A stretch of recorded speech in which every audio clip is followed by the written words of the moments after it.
When you get back, you're getting back in like the middle of the morning, like 3 o'clock in the morning. And he's like, you're thrown off for like the whole week, with your routines and your times. He's like, so teams that play a lot of primetime games have to try to adjust to that. And that plays a role, he thinks, like, the way the schedule comes out, how many prime times, how many times you're playing, not at Sunday at 1 o'clock when you're used to. The Eagles only played 3 1 o'clock games last year, and you wonder how much that ended up affecting them.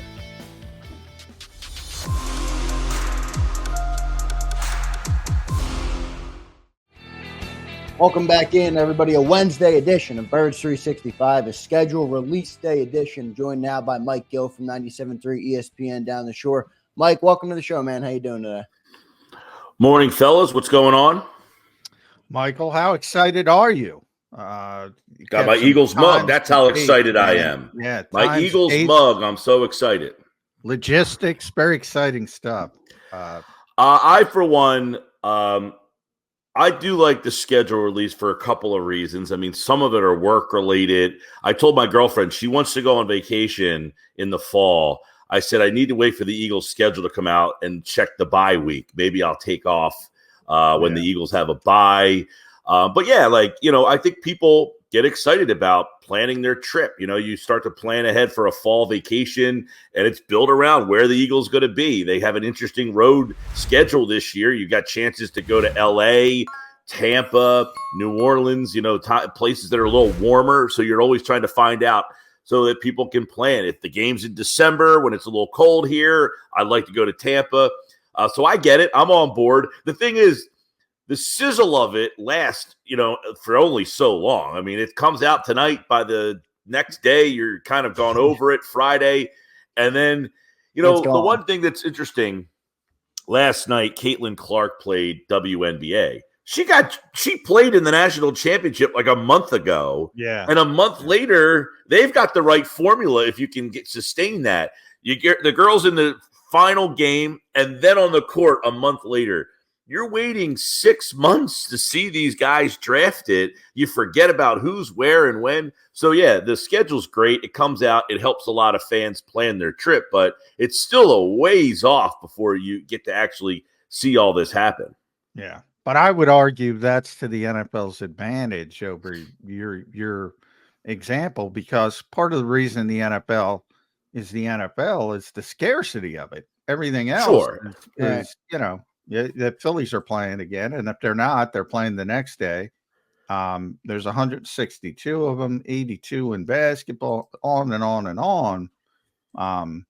There's too much of that to the point where now people are saying, well, the regular season doesn't mean anything. Then you go to the playoffs, and the NFL, they all mean something. And I've been saying this all week, Mike.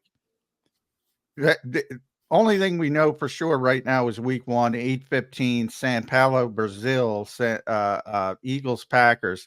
That's the worst possible result for the Eagles to give up that home game for the reason, and I say that knowing a division rival, Dallas, is not going to be there. That they're not going to move that game. So when you factor in the games that could have been moved, Green Bay is probably the worst, because you're going to be fighting that team for potential playoff seeding. It's a very good team. If everything goes correctly for both teams, there's not tons of injuries. They're both going to be in it. And you're giving up a home game. This is similar to when the Eagles won the Super Bowl and they played Atlanta in the wild card game. The next year they opened with Atlanta, and it was like that week 1 game could be for home field advantage, because you figured Atlanta would be right there with you. Now, they ended up not having a very good year, but Philadelphia is now Atlanta. Green Bay is similar to where Philadelphia was, where they were, a couple plays away from potentially being a Super Bowl team. So it's a huge game. I actually, you look at that and you lose that home game, you have to play in Sao Paulo. I don't know. Is Green Bay going to travel as much as the Eagles? I would imagine the place is going to be packed with Eagles fans. Is Green Bay going to travel over there? Green Bay is a traveling team, man. Yeah, I know, but man, that's a trip from Green Bay to Brazil. That's a long one, man. If you ask me who travels better than the Eagles, it's a very short list. right? and Green Bay's on it.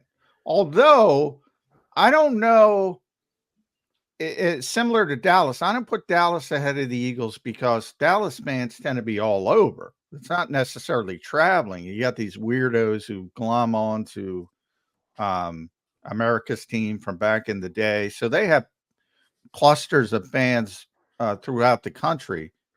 Green Bay's a little bit like that from the perspective. It's an interesting team because obviously it's a small market, but they have this weird sort of national following that developed.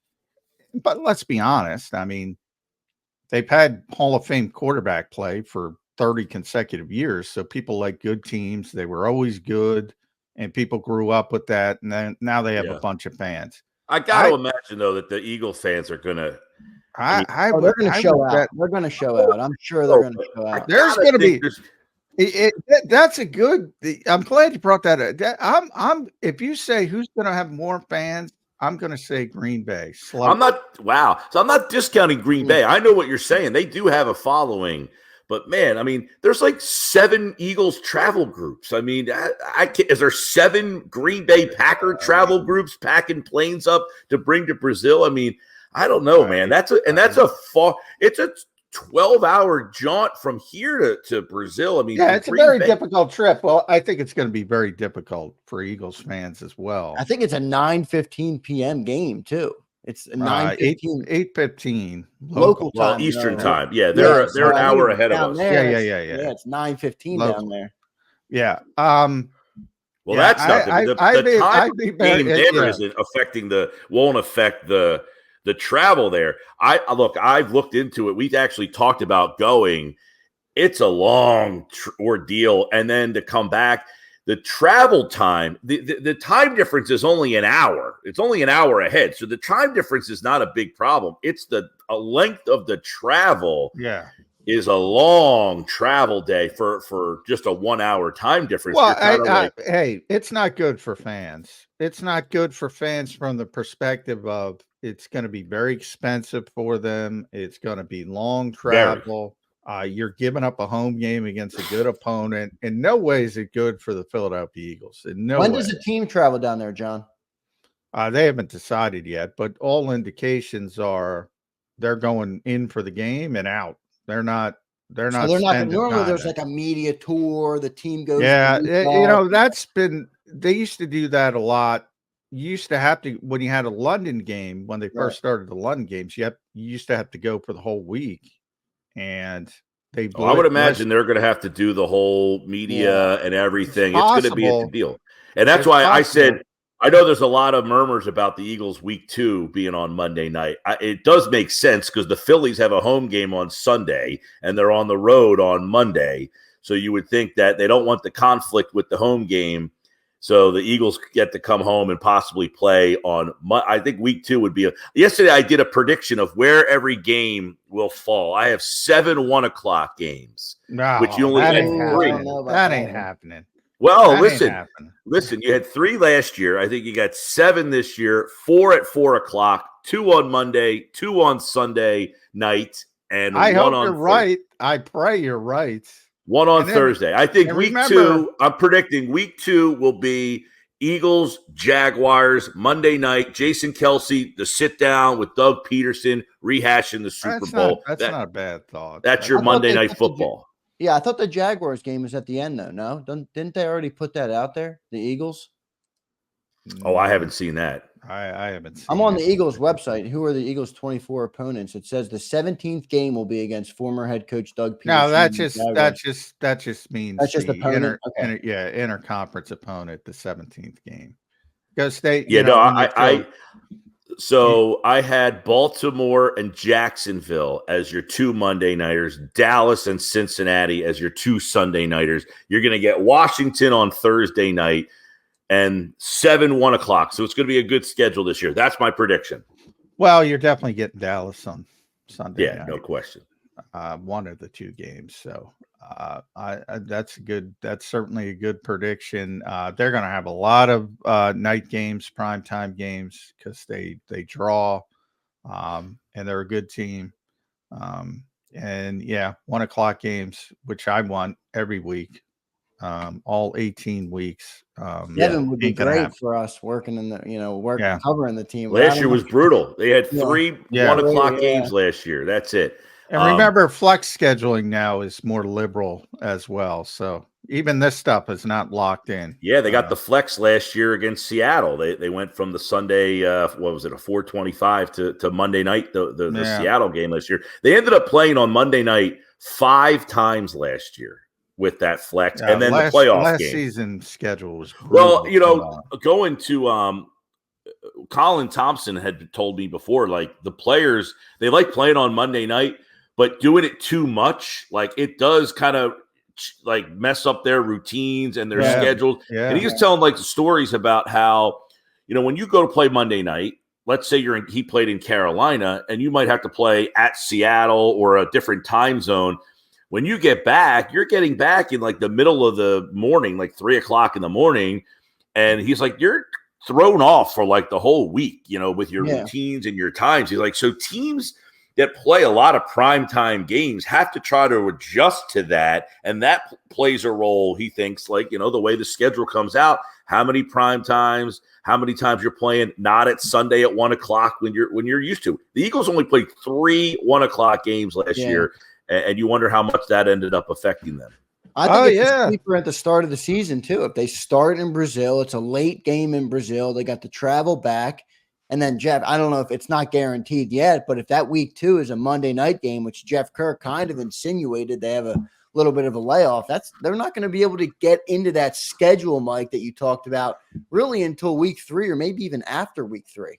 Oh, yeah. And I say 7 1 o'clock games, mainly because you have a lot of games against teams, like, because they're playing the NFC South. There's not like marquee teams, right. Tampa Bay, New Orleans, Atlanta, and Carolina. I mean, Carolina, you would have to almost assume is a 1 o'clock. Yeah. Atlanta's not a big draw. Tampa's kind of meh.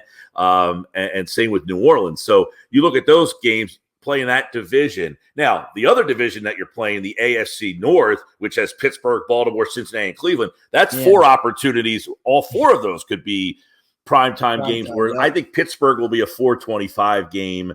But Cincinnati and Baltimore certainly could be a primetime. I think Cleveland is an interesting one because they're kind of an interesting team, not the biggest market, but has a pretty good following.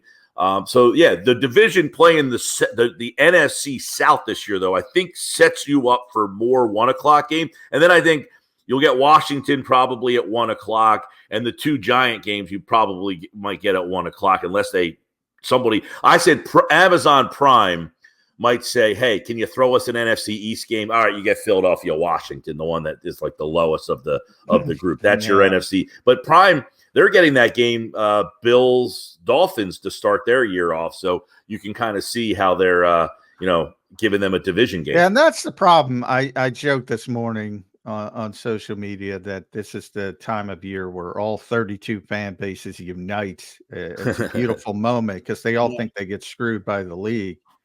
The league doesn't care about anybody. What they care about is satisfying their TV partners. And I will tell you one other thing. TV partners, Mike. You're right about that, John. But one other nugget on that, too, is to keep in mind. The NFL, like, you get to put your request in. You can put like, hey, we want week 11 as our bye. And they don't have to honor it, but you can put that in. You can put you got to put like your dates in that have conflicts. Hey, there's a concert at our stadium. The NFL has to be cognizant that the Phillies might be in the World Series in October or playoff baseball. So the Eagles could have some road games. Like you might see a 3-week in a row road trip. It's somewhere in there because of that. People don't understand it. It might be a Taylor Swift concert somewhere. It might be something else. It might be they have all these issues they have to deal with. And yes, playoff baseball is a potential one in Philadelphia. I did the research on September. The Phillies have 1 Sunday home game during the NFL season, but it's week 2. That Monday night they're on the road. So that's why I think a lot of people are looking at that Monday night as a home Monday night football plus they game. Want to give them the extra, but that trip is tough, as we said. So, and that's an indication where they will try to probably help the Eagles, if anything. But Eagles are in demand. It's better to be in demand than not All in right, demand. let me ask you look at it guys that and the way. people watching. I am out this year on the Christmas Day and the Thanksgiving. I'm over the holiday games. I want no more holiday games. Do people want? I'm definitely out on Christmas on a Wednesday. I've been out give me on a them. But break. part of me wonders if I'm just being selfish because I don't want to cover the damn game on Christmas Day. Listen, even if I just like last year, we're at my cousin's house and the game's on. It's a lousy game, the Giants, but like no one's paying attention. You get 17 of these. I want to be able to be in it. I want to be able to watch it and pay it. I can't pay attention. I'm trying to take notes. My uncle's talking to me. My aunt's asking me questions. I'm done with the holiday games. I don't mind the NFL putting games on and they're on in the background. Oh, what's the score? Okay. I don't want the Eagles on the prime time holidays anymore. Black Friday, no, thank you. Yeah. Black Friday. Yeah. That's it. Yeah. People keep lining up because TV as a whole is declining rapidly. Cable is getting destroyed on a monthly basis, losing customers. The only thing that holds up is NFL football. So everybody's getting in line. And now you have Netflix to deal with. Well, and then they took the Saturday. So if you are playing on Christmas Day, you will also play Saturday the 21st. So the 4 teams on Christmas are also playing Saturday the 21st. So you would have a Saturday game followed by a Christmas Day Wednesday game. So that's why, look, I agree with you when you bring up the difficulty of playing, and Colin brought up from a player's perspective, the difficulty of playing night game, day game, going back and forth. You can't get that structure. One thing about the NFL, you have that week, a normal week, which is becoming less and less normal for the Eagles. Wednesday's a big practice. Then you got Thursday. Then you got the Friday. Well, you have that consistency, and that's good for the team. And then it gets jumbled all over the place. But guess what? It's not changing. Every good team has to deal with that, because they're all going through the same thing, and they all are going to be on national TV a lot. The Cowboys have been going through it for years and years and years. Got to deal with it or don't deal with it, but you can't use it as an excuse. I will say that.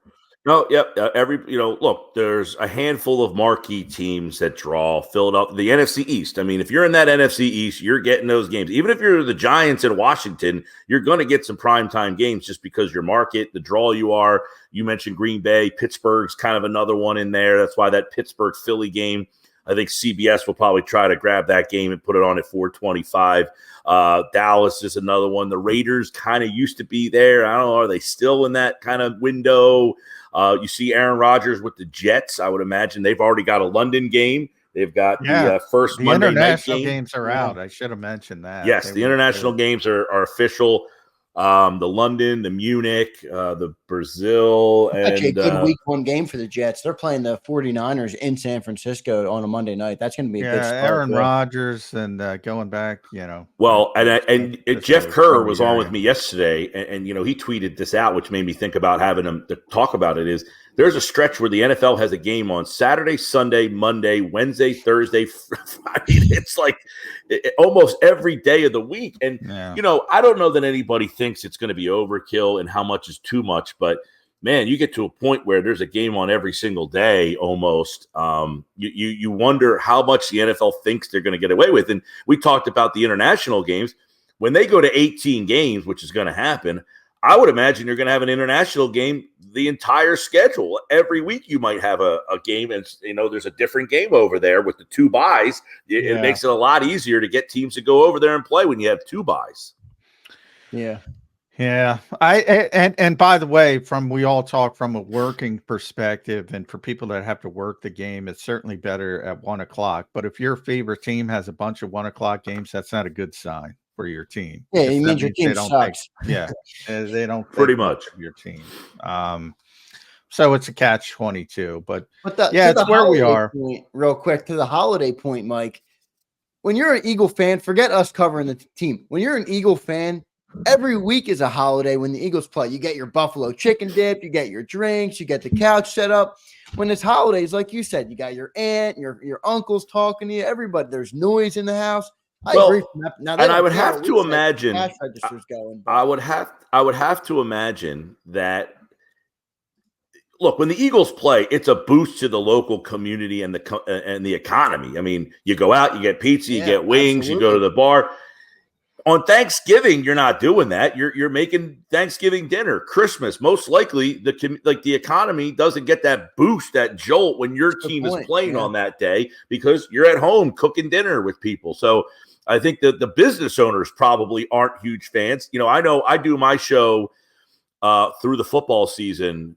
I'm on the road twice a week at 2 different locations. And I always ask them about the holidays. They're like, no, we don't want to be on the holidays. Now, both of them are at the casino. So the casino's open, but they're not getting nearly the same traffic to watch those games on Thanksgiving and Christmas Day as they would if the Eagles played on a normal day. So the Eagles run the roost, but because they run the roost, the NFL wants them in the highest profile game. So I'm wondering if they're going to be stuck on a Christmas again, which means, as I said, if they play Christmas, they're also playing Saturday. And there's nothing I hate more than Saturday NFL games. They just don't feel the same. They don't have the same intensity. Well, Wednesday certainly doesn't feel the same. Not that I the whole thing. But it's not changing. So. No, it's not. And I'll listen, they put the Black Friday game in last year, which, okay, Black Friday, give me a game. I'm cool with that. Where are they going to find another day where they can stick a game in so that Netflix can get a game and Apple TV Plus can get a game and Hulu can get a game and Peacock can get – I mean, where are they going to stick another random day where they can start owning that? Yeah. Well, I don't like Thursday what is football. The day? Like high school football ends. Are they going to do the Friday night, game of the week for the last month of the season when high school, because they don't play Fridays because of high school. The only Friday game is this Eagle game. And they're saying that's because it's before and it's late enough at night. They're saying that they're kind of past the high school threshold, but that rule, there's a law in place that they can't play on Friday night. And you talked about the Saturday games, and the NFL has deferred to college football, obviously, for years, and they wait until the college football season pauses between the end of the regular season and the bowl games, and then they play on Saturdays. Hey, guess what? They said they were going to play on Christmas Day on a Wednesday, and they used to pay deference to the NBA, and they no longer do that. Well, if the checks get big enough, right? They'll put high school football right out of business. They don't care. Well, the high school football thing, but I could see it high school football. I know I'm in Jersey, so they don't really even play up to Thanksgiving anymore. They have short season. That's pretty much they've shortened the season. You have playoffs after Thanksgiving, but the Friday night every week ends right around Thanksgiving. So you can say from post-Thanksgiving on, they could do a Friday night package, like a Friday night game of the week for the whole month of December. They could possibly add that to their schedule. That could be the next, hey, where can we get another window so we can get a package for Apple TV Plus Friday nights into December? You want 4 Friday night games? Actually, there's a game into January now. So you can get probably 5 Friday night games if you really wanted to and put a whole package together for one of these streaming services. Heck, I wouldn't be surprised if there was a network out there that said, you're going to give us 5 games on Friday night? We'll take it.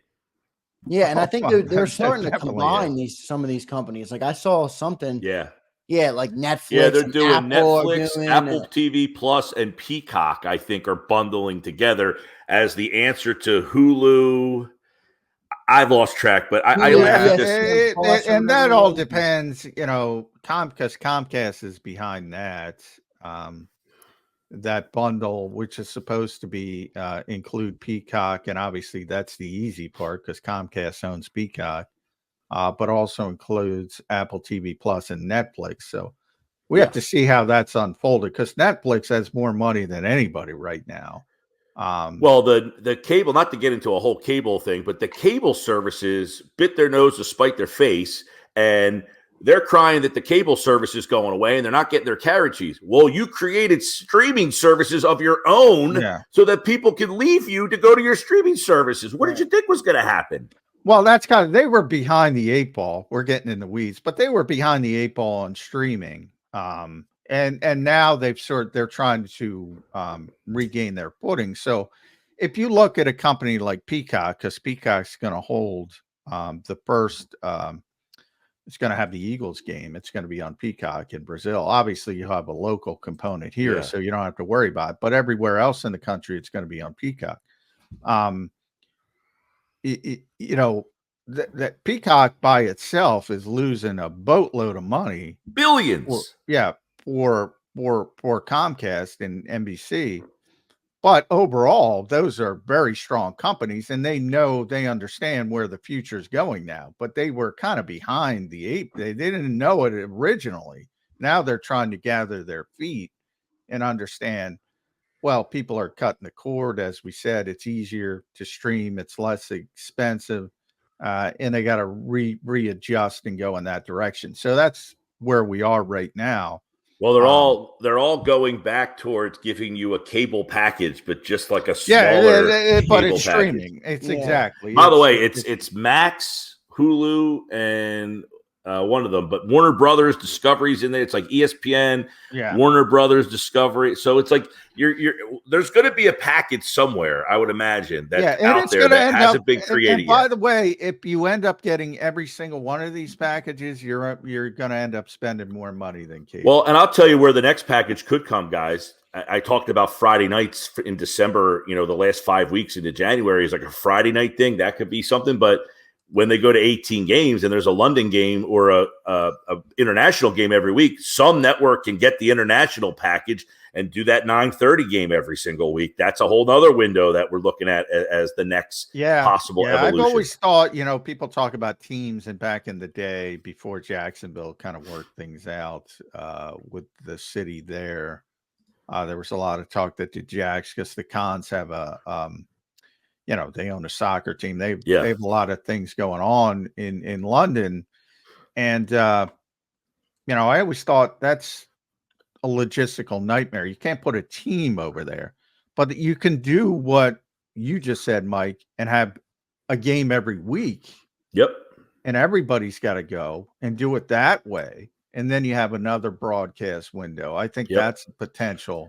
Yeah, I know Colin Thompson has said many times like he doesn't think that it would work. The free agents wouldn't go there, all that stuff. Yeah, but the people would have to live there. It's a whole thing. The logistics don't work out. But if you make every team go once a year and do it that way, it makes it difficult for the schedule makers, but you could do it in theory. Yeah, absolutely. And when they go to 18 games, 2 buys, I think you'll see the 18 international games to go along with it. It's possible. It's possible. It's crazy where the NFL is going with all this. But, I mean, there's still so much upside for them to make money. They love the international market because that's, the cash. Well, and that's what I don't think there is. That's part of the problem. Jeffrey Lurie's evolution on this subject has been, he hated international games when they first started. He fought to not go.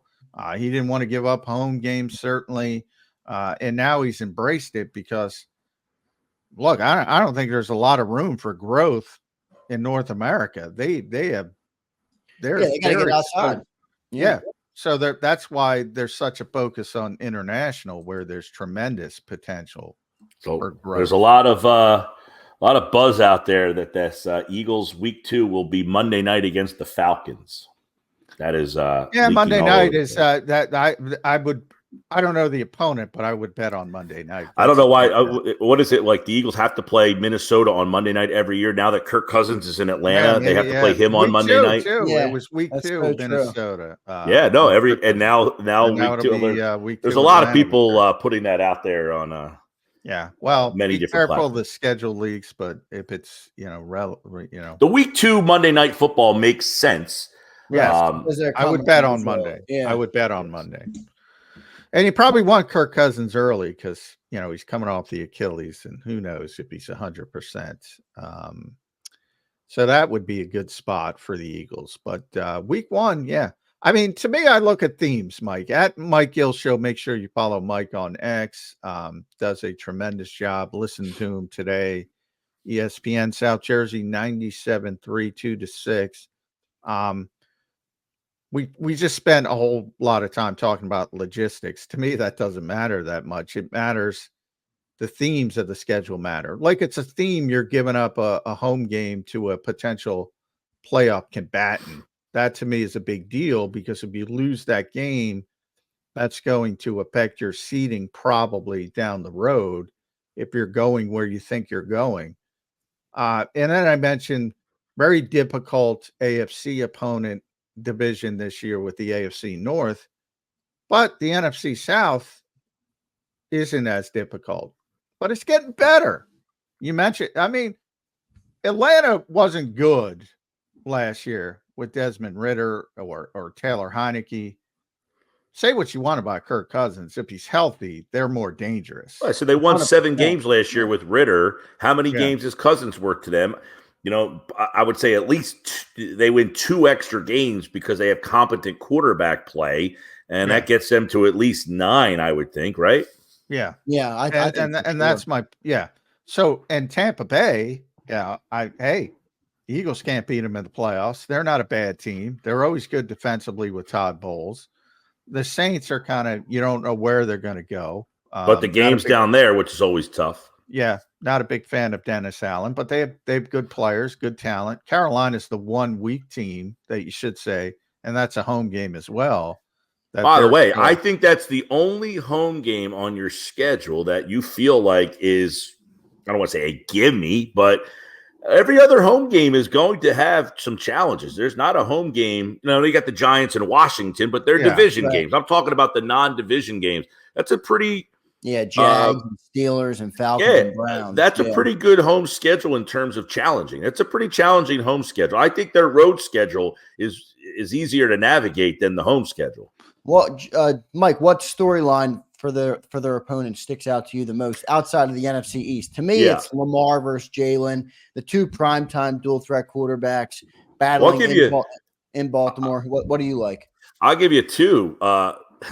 5 number 1 overall picks quarterbacks you're playing against. You got 5 guys who were drafted number 1 overall and 1 guy that was drafted number 2 overall this year, Jaden Daniels. But you'll have Bryce Young in Philadelphia. You get Matthew Stafford. Off the top of my head, I don't remember all of them, but I did this yesterday. 5 Trevor Lawrence in Philadelphia, right? So overall, 5 number 1 quarterbacks, a number 2. Plus, you know, and that doesn't count Russell Wilson, Kirk Cousins, some of the veteran quarterbacks. So pretty interesting quarterback class. You're also facing, I believe it's 5, pretty sure, Super Bowl winning head coaches this season. You got Doug Peterson, you've got Sean McVay, you've got Mike McCarthy. Not that anybody's all that, but you know, so you got a couple teams that have pretty good leadership as well. I think it's a challenging schedule overall. I mean, yes, they play that NFC North, which kind of lessens it a little bit, but the second place schedule, the Rams will be interesting. You know, they've gone out to LA. The Eagles haven't pretty much handled business. It seems like no matter anytime they go to LA, that's not like a big road problem. That's why I think their road schedule. Yeah, they take over. Everybody takes over Los Angeles. I do think the road schedule is easier to navigate than their homes. I think they have a pretty challenging road. I don't know. I mean, you got Baltimore on the road, Cincinnati on the road, right there. Those two really good teams. Those might be the 2 toughest tests of the year. Yeah, those. Listen, I'm not saying every single game is easy, but I think the bulk of the road games are less challenging than your home schedule. And Dallas, obviously, which the Eagles can't win in. But the quarterbacks, you always look at the quarterbacks, Xander, and they play 5 number 1 overall picks and a number 2 overall pick. So the other definitely, 2, by the way, to finish out for you, were Burrow and then Mayfield. Mayfield was a number 1 overall pick. Joe Burrow. Yes, remember that guy. And by the way, one guy who wasn't a number 1 overall pick, Lamar Jackson. You're facing him. So the quarterbacks, Eagles could have had him. Yes, they traded that. The quarterbacks that they will face this year, you mentioned just Jackson against Jalen, but the slate of them, they all is a very talented slate of quarterbacks for the most part this season. You're going into every week where, you know, before you'd say, they'll confuse this young guy. They do good again. There's not a lot of those. Jaden Daniels is the number 2. Bryce Young is the former number 1. Those guys have a lot of talent. They might be young, but there's a lot of good quarterbacks on the schedule this year. Hey, Mike, I forgot to ask you. I have to ask you real quick about if I told you in 2017 Jared Goff was going to get the monster deal and Carson Wentz was trying to stay in the league, keep his head above water, you would have called me crazy, wouldn't you? Absolutely. Yeah. Nobody, I mean, when that whole thing materialized. Now, keep in mind, Jared Goff has been to a Super Bowl. He got the Lions to an NFC championship game. I mean, Yeah. I'm living in a world right now. I talked about this the other day, the ESPN.com post-draft power rankings. The Lions are number 4. I'm living in a world where the freaking Detroit Lions are the 4th best team in the league.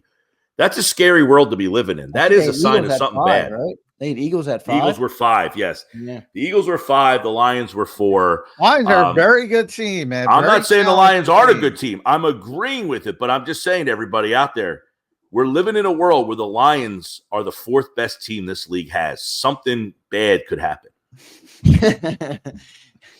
I wonder if there's an emphasis on, and I wonder this, do teams put too much emphasis on getting these like superstar quarterbacks? And when I say superstar, I mean the Justin Herberts of the world, the guys with this uber talent, but you start to see like guys like Brock Purdy, guys like Jared Goff. I think even a guy like Jalen Hurts, you put all the pieces around him, you get from an organization, your structure right, you have just as good of a chance to go to a Super Bowl, I think, as if you have. Well, it depends on, if you believe in the guy. Like Mike brings up the fact that, Jared Goff went to a Super Bowl, and he did. But even Sean McVay didn't believe in him because he wanted to go in a different direction.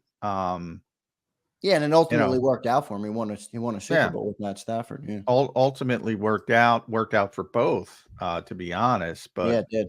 I'm with you. It's very unlikely you're going to get Patrick Mahomes, so you might as well try to develop the guy you do have. And I think a lot of teams don't do that. Yeah, I agree. And I say all the time on draft day, these teams sell their soul on draft day to draft guys that are not first-round quarterbacks. I said on draft day, 3 of them this year. Yeah, 3 of them. The draft day, there was that gap between Bo Nix and then the next quarterback in like the 4th round. I said, that's because half these teams drafted a 4th-round quarterback in the top 10. These teams, they have no business being drafted where they are, these quarterbacks. And some of the guys, like I think it started with JJ. There's JJ McCarthy, Michael Penix, and Bo Nix to me are 2nd-round picks. I'll be honest. Now, I think Nix has a chance to be successful because he gets matched up with Sean Payton. Right. I think McCarthy's got a chance because he's got Kevin O'Connell. I don't like Michael Penix's opportunities at all. He's got he'll have the luxury of waiting behind Kirk Cousins, but he's got a defensive head coach. I don't like that. If you're drafting a guy in the top 10, I want to do everything I can to make sure that player hits.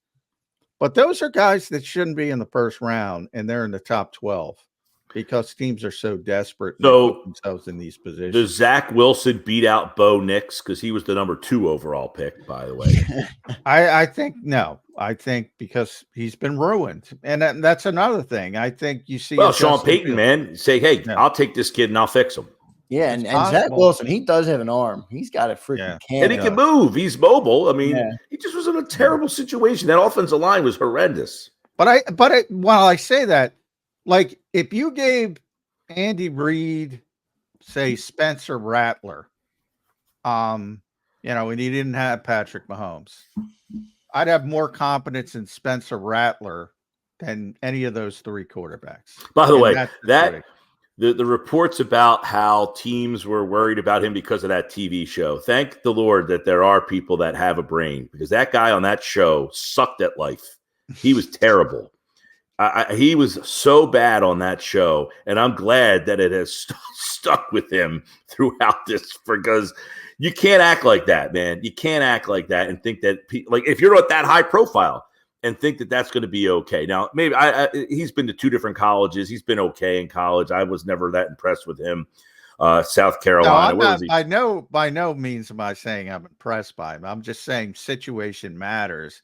And if you get somebody with some talent around Andy Reid, you got a better chance than if you got somebody maybe even with a little more talent around a coach that's not going to be able to take advantage of. Now, listen, he was a kid at the time, but I hope he grew up. I hope he grew up and learned from that, because maybe he was talented enough to be drafted higher, but a lot of people reported that kind of, threw them off. But watching him now, this was my girlfriend's son was watching the show. I was like, man, this kid will never be on a team I'm coaching, and that's kind of stuck with him. Where was he before South Carolina? Oklahoma. Reminds me of the Ben Simmons. You guys remember the Ben Simmons when they followed him around? Yeah, I do remember that Ben Simmons. Ironically, you talk about Jared Goff now, and Ben Simmons. You got Brandon Ingram, who was the number 2 pick and has been pretty good in that draft. But there's a lot of buzz, obviously, about the Sixers possibly getting him. How ironic that would be. With Jared Goff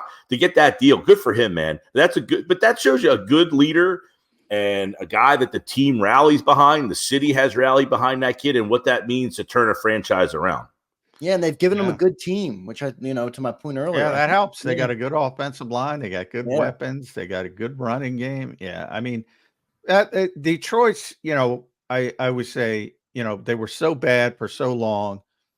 And then you wake up one day, they're drafted in the top 10 every year, and you say, wow, they got a lot of good players. They stopped drafting wide receivers. Yeah, eventually. They drafted wide receivers in the first round for like 3 straight years. Charles Rogers.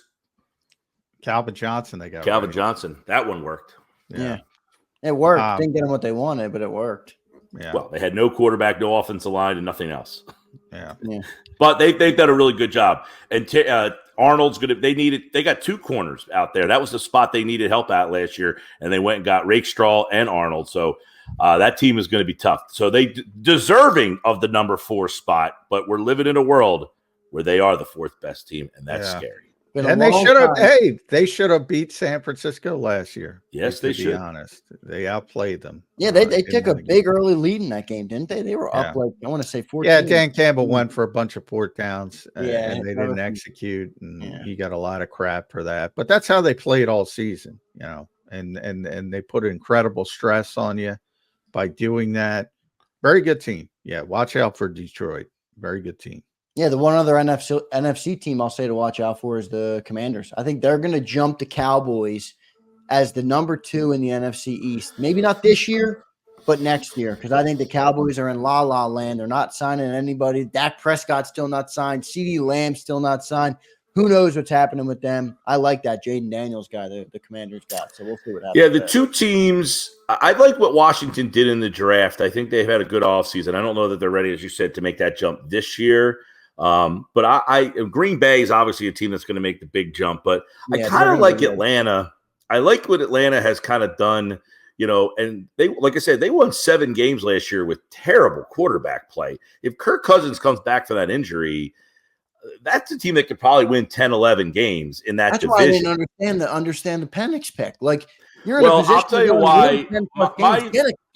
Get a player that can help your team. Well, here's my thoughts on the Penix pick. And it's not that like this is like – I think they felt that Cousins was good enough to get them to 10 wins. So now they're kind of stuck in that wild card area, which means you're in the draft in the middle, so you can't get that next quarterback. So they said, the heck with it. We'll just go get that next quarterback now while we're stuck in the middle, and hopefully we're in the middle and this guy takes us to the next level, because I think they understand Cousins is good enough to get us to like 9, 10, 11 wins. And then when he's 39 years old and done, now we have the next guy instead of having to draft that guy at number 17 or 18 or trade up to go get picked. So it's kind of a preemptive move. It's like a Jordan Love move almost, except they took Jordan Love later in the first round. What did they say? The best time to draft a quarterback is when you have one. Yeah, Andrew Brandt says that all the time, but he also acknowledges that there's a real world effect on people. And for all the talk about Green Bay, it was ugly with Brett Favre at the end. It was ugly with Aaron Rodgers at the end. Kirk Cousins is already pissed off. There's a human being effect versus the vacuum effect. I think your point, Mike, from a vacuum is the correct one, but you got to deal with people. And people get pissed off when you do shit like that. Absolutely. Yeah. Well, if Jordan Love pans out, that's going to be John. You always talk about how they went from Brett Favre to Aaron Rodgers, Hall of Fame quarterback play. I'm not they're the saying most Jordan Love's gonna be spoiled. Hall of Fame, I but say, he they're looked good last year. Green Bay's the most spoiled fan base in the NFL because they have no idea what it's like to look for a quarterback. An entire past a generation of people. The old people remember Lynn Dickey. Yeah, they knew the pain of other NFL teams. They have not had that pain for 30 plus years. And it looks like, damn it, they got it right again. Because I think Jordan, I'm not going to say Jordan Love's going to be those guys, but he looks pretty good. Yeah, he looks damn good. And I like their coach they have who's calling the offensive mind, and Matt LaFleur. So all right, we kept you late. I apologize, Mike. All right, Gill, we kept you real long. That's because you're so engaging to talk to. So it's a compliment. So make sure you follow Mike on Twitter, everybody, at Mike Gill Show, and listen to him on 97.3 ESPN down the shore from 2 to 6 on the Sports Bash. Mike, thank you, man. All right, everybody. See you. See you, man. There's Mike Gill joining us. Good 45 minutes with Mike Gill. So good stuff there. Got into the weeds a little bit with the networks and stuff, but pretty good stuff overall. Johnny Mac, we'll take a quick timeout. Coming up in 9:20, we have BLG. But I want to talk offense with you, Eagles offense, that is. I want to talk Jalen Hurts and see what they have to do or what the expectation is for them to do this year. As Johnny Mac, I'm starting to feel, and you talked about this last year, I'm starting to feel expectations on this team are too high. Everybody's like Super Bowl or bust. Well, that is correct already. I've been talking about that for a while. I thought it would be tempered after you collapse in the last 7 or 8 games of the season, but yeah, we'll talk about that. Yeah, I think the Eagles should try to temper it. Stop talking about special players and different. Just let it play out. Well, maybe the expectation on the inside is what it is on the outside. Yeah. We'll talk about that coming up next on Birds 365. I want to thank everybody in the chat for listening. If you enjoyed Mike Gill, if you enjoyed hour number 1 of Birds 365, make sure you drop us a like. Coming up in 10 minutes or less, Brandon Lee Gowton. So we'll talk to him in hour number 2. Stay tuned here on Birds 365. If you missed any of today's show on the JAKIB Media channel, listen to the podcast on your way home. Available on YouTube, Apple, and Spotify.